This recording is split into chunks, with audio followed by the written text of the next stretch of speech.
স্বপ্ন দেখি। আজকে আমরা ভালোবাসার টানে কিন্তু এখানে এসেছি, প্রেমের টানে এখানে এসেছি। যদি বলা হয় ভক্তি, ভক্তি না হলে কি ভগবানকে পাওয়া যায় না? না, পাওয়া যায় না। যেমন এই বাবু, স্কুলে যাস তোরা? কোন ক্লাসে পড়িস? হ্যাঁ, ক্লাস 5? ওকে দেখে মনে হচ্ছে 9-এর ছাত্র। লক্ষ্মী ছেলে, বলছে ক্লাস 5-এ পড়ে। এই তোমরা স্কুলে যাও তো? স্কুলে যাও? খুব ভালো। আচ্ছা বলো তো দেখি, 1-এর পরে শূন্য বসালে কত হয়?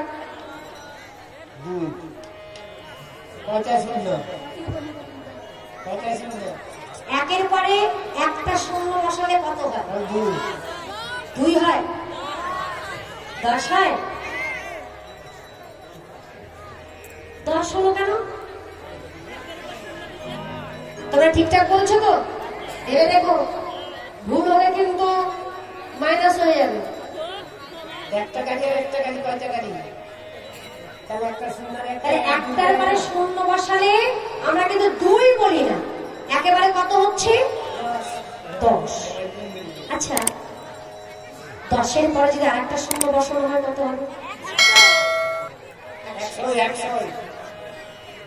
100।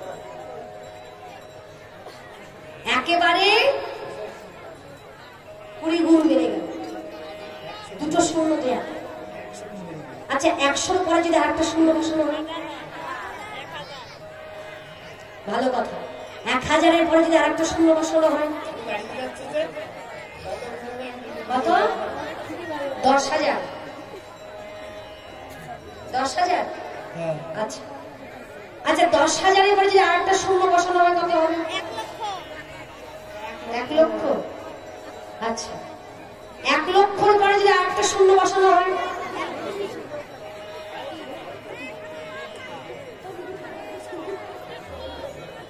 10 লক্ষ। আচ্ছা, তোমরা বলতে পারলে না। এবার 10 লক্ষর পরে যদি আরেকটা শূন্য বসানো হয়? 1 কোটি। আচ্ছা, 1 কোটির পরে যদি আরেকটা শূন্য বসানো হয়? 10 কোটি। আমি হাঁপিয়ে গেছি, এই শূন্য বসাতে বসাতে আমি হাঁপিয়ে গেছি। এবার শূন্যটা এতগুলো হয়ে গেছে। আচ্ছা হ্যাঁ বাবু, বল তো দেখি শূন্য কটা হলো? শূন্য কটা হয়েছে?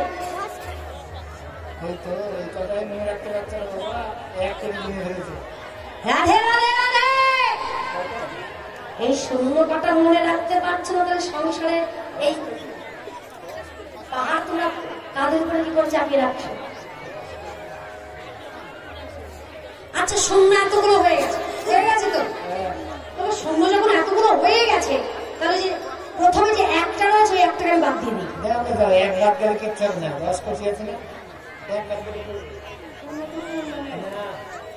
ওই যত এতগুলো শূন্য থেকে যদি একটাকে আমি সরিয়ে দিই, তাহলে শূন্যগুলোর কোনো মূল্য আছে? যারা শূন্য সে করে মনে রাখে না তো, আমরা শূন্য, ওই শূন্যর কোনো মূল্য নেই বাবা। তাহলে যতক্ষণ এক ছিল, ওই একের জন্য শূন্যগুলোর মূল্য বেড়ে গিয়েছে। যদি একটাকে সরিয়ে দেওয়া হয়, তাহলে ওই শূন্য যেমন কোনো মূল্য নেই। তুমি কর্ম করো, যোগ করো, জ্ঞান অর্জন করো, সাধনাই করো, তাতে কোনো লাভ নেই।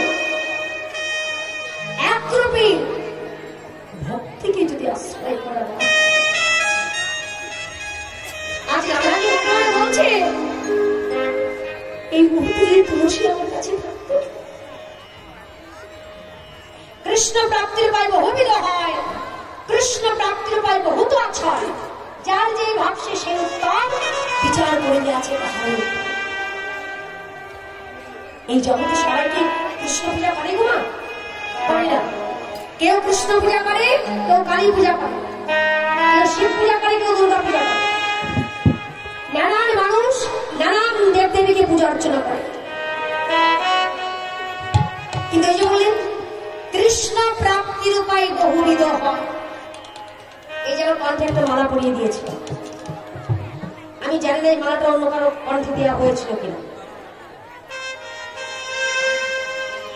যাই হোক, এই মালাটার মধ্যে এক প্রকারের ফুল আছে, এক প্রজাতির ফুল আছে না। একটা মালা তৈরি করতে গেলে শুধু এক প্রজাতির ফুল নয়, লক্ষ লক্ষ কোটি কোটি রকমের ফুল দিয়ে একটা মালা তৈরি করা যায়। যত ফুলই দিক না কেন বাবা, মালার যে সুতোটা দেখতে পাচ্ছেন, এই সুতো কিন্তু একটাই। অতএব যত দেবদেবীকে পূজা অর্চনা করো না কেন, সকলে দেবতা সার আমার গোবিন্দের ওই যুগল চরণের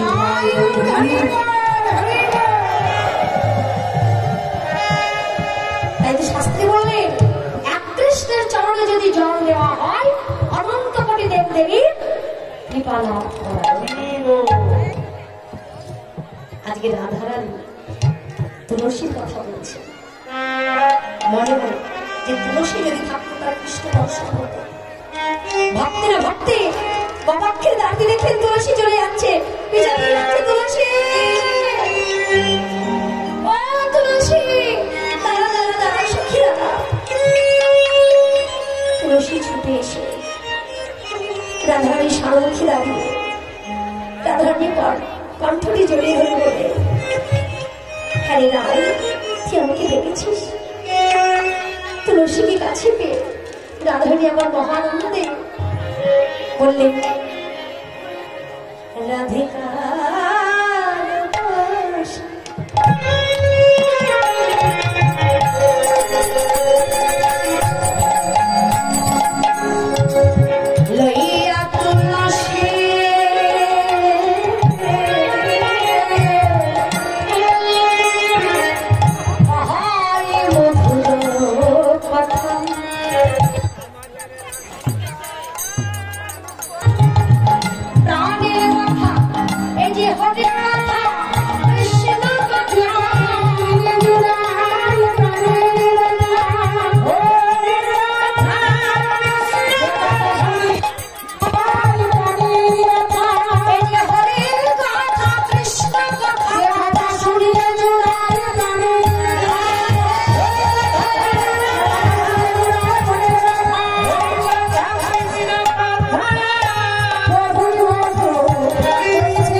কথা শেষ হয় না, কিন্তু সব কথা কি মধুর হয়?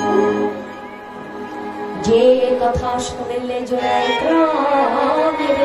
প্রাণের ব্যথা, যে কথা শুনলে জীবের চৈতন্যের উদয় হয়, যে কথা শুনলে জীবের কৃষ্ণ প্রাপ্তি হয়, সেই কথাই তো মধুর কথা। রাধারানী তুলসীকে বললেন, তুলসী রে, ও তুই কাঁদা রে,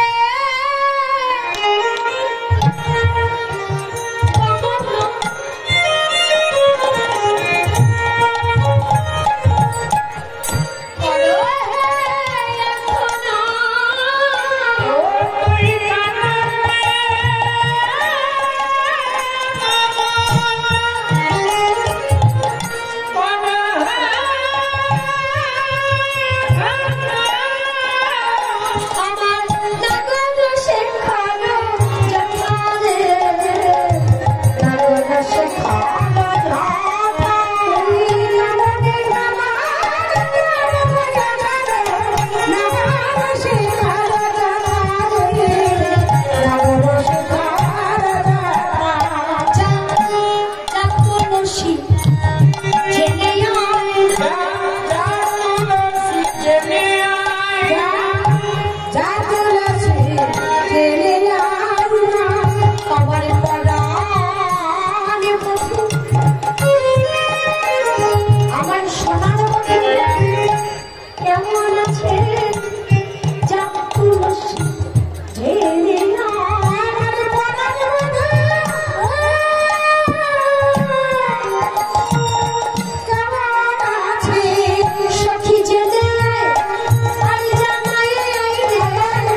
আমার বধূ কেমন আছে। আচ্ছা এটা তো বুঝলাম, কিন্তু এই কথাটা কেন বলুন রাধারানী যে জেনে আয় আর জানাই আয়? জেনে আসবি আমার বধূ কেমন আছে। আর এই জেনে আসতে গেলে যখন কৃষ্ণ জিজ্ঞাসা করবে তুলসীকে যে তুলসী আমার রাধারানী কেমন আছে, রাধারানী তখন বলবে শোন তুলসী, আমার বধূ যদি জিজ্ঞাসা করে যে তার রাধারানী কেমন আছে, বলি ভালো আছে। তোমাকে যারা ভালোবাসে তারা কি কখনো খারাপ থাকতে পারে? আমরা সাধারণ মানুষ যারা, আমাদের কেউ যদি জিজ্ঞাসা করে মা তুমি কেমন আছো, অনেকদিন পরে হয়তো দেখা হলো, আমরা বলি না বাবা আপনারা কেমন আছেন, আমরা একটা কথা বলি ভালো আছি, ভালোই আছে। কিন্তু একজন বৈষ্ণবকে জিজ্ঞাসা করবেন, সে কি বলবে? তাকে যদি জিজ্ঞাসা করে বাবা আপনি কেমন আছেন, সে একটা কথাই বলবে, আমার গোবিন্দ আমায় যেমন দেখেছে। তাহলে ভাবুন তো, আমরা তো গোবিন্দের অংশ থেকে এসেছি। আজকে রাধারানী যদি বলতে পারে তুলসী রে আমার বধূ যখন জিজ্ঞাসা করবে তার রাধারানী কেমন আছে, বলিস বধূ তোমাকে যারা ভালোবাসে তারা কি কখনো খারাপ থাকতে পারে?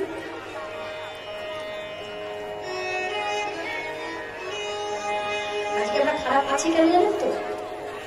এই যে মাঝে মধ্যে বলি না হে গোবিন্দ তুমি আমাকে দুঃখ কষ্ট জ্বালা যন্ত্রণা কেন দিচ্ছ, আজকে আমি দুঃখ পাচ্ছি, কষ্ট পাচ্ছি, যন্ত্রণা পাচ্ছি,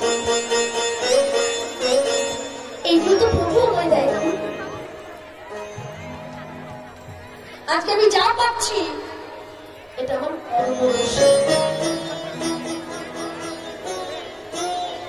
কর্ম যদি ভালো না সুখ পাবো কোথায়?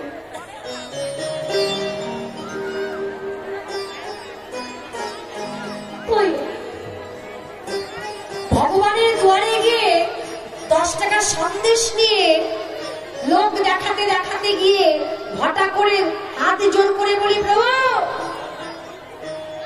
আমার মনের আশা পূর্ণ করো, আমার সংসারে অমঙ্গল দূর করো, আমার স্বামীর ব্যবসা বাণিজ্য উন্নতি করে। এটা কি ভগবানকে সেবা দেওয়া হলো? একেবারে মানে কি বলবো, আমরা যে প্রচলিত ভাষাটা ব্যবহার করি সেই ভাষায় বলা হয় এটা ভগবানকে সেবা দেওয়া নয়, এটা ভগবানকে ঘুষ দেওয়া হলো।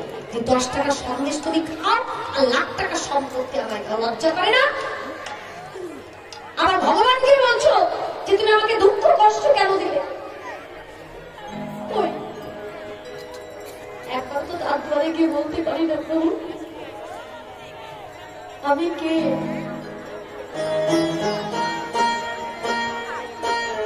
যে তোমার সেবা দেব? আমার কি আছে যে আমি তোমার সেবা দেব? এই জগৎ তোমার, এই সংসার তোমার, এই জগতের নাথ জগন্নাথ তুমি, আমার কিছু দিতে হবে, শুধু তুমি ভালো থেকো। এইটুকু কথা কি আমরা বলতে পারি না?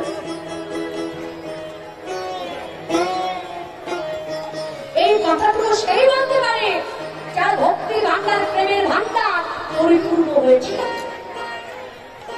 যে ভগবানের সঙ্গে ভক্তি আর প্রেমের একটা সম্বন্ধ তৈরি করতে পেরেছে।